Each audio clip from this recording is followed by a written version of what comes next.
this was a period in Italian history and society where they'd gotten beyond the war.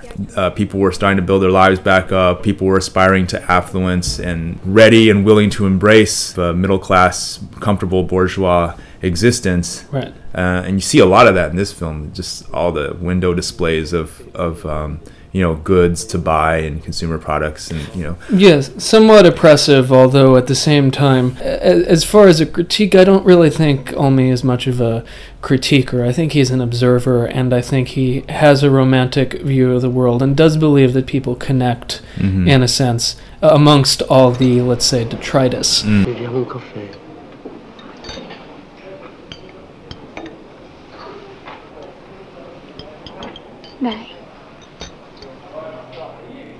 Like Antonioni, I think, sees the landscape of Italy around him as very desiccated and dead, and the characters sort of wander that desiccated and dead place. And I think Olmi sees the landscape around him, whether it's oppressive or not, as very much alive. I think it does have a sort of beating heart to it. It has its own life to it. And there's something beautiful about that, even when it kind of puts people into their place.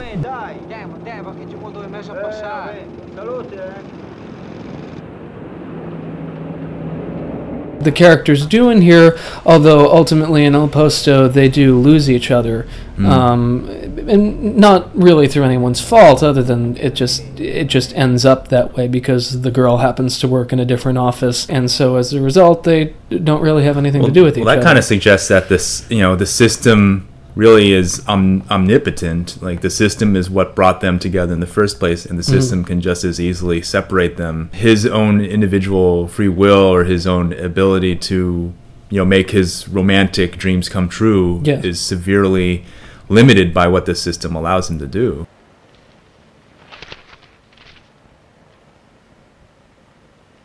This poses an interesting question with our hero here, because he's barely out of the domineering clutches of his family. Yes. The very first scenes sort of establish him as being perpetually nattered by his parents, his mother especially. And his mother more explicitly than his father, who's passive-aggressive, which is very Italian, as I can speak from experience.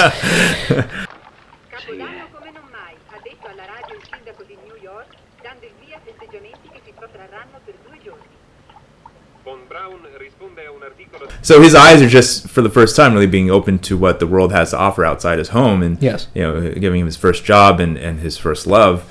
So if this film is ultimately a tragedy of his inability to really, capitalize on this opportunity to find this girl who he's in love with, and really make something of his life that follows his dreams, how much of that is really his fault? I mean, he doesn't seem particularly prepared to go that far in the first place. Yeah, well, in part, I would say calling the film a tragedy is misleading, because I don't think it's a tragedy. I think it has tragic elements in it, as it has transcendent elements in it. And what I really love about it is that I don't feel Olmi is saying that he's ultimately doomed because he ends up in this job.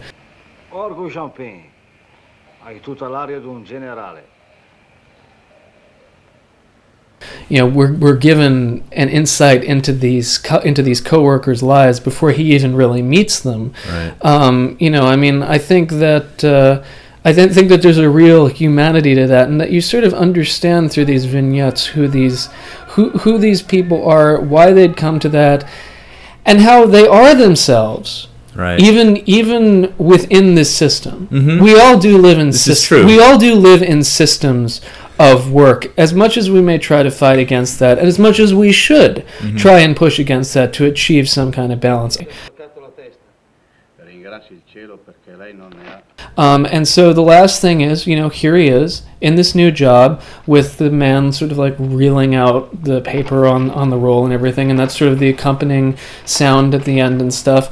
And it has a very assembly line kind of feel. Oh, you bet. And he's just observing this, and I think ultimately what we're meant to consider is, what is he thinking, and what is he feeling? And it's never really made explicit, but I don't think that it's entirely tragic. I think it can be read that way on one level, but I think it can also be read as more, there is hope here. He's young and he has a possibility to make this work.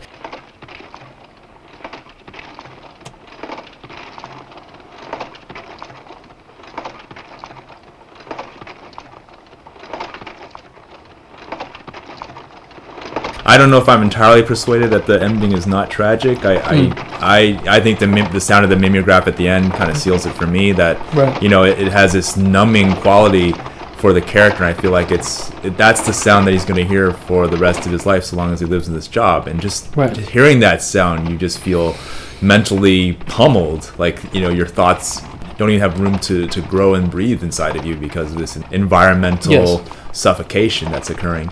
But I will go this far in your direction. I think that even if you would see the film as a tragedy, and at least the noise of that mimeograph has the power to awaken the audience, we are caused to reflect on how much it implicates us and what we can do in our own lives to to confront whatever this situation as it exists in our own lives.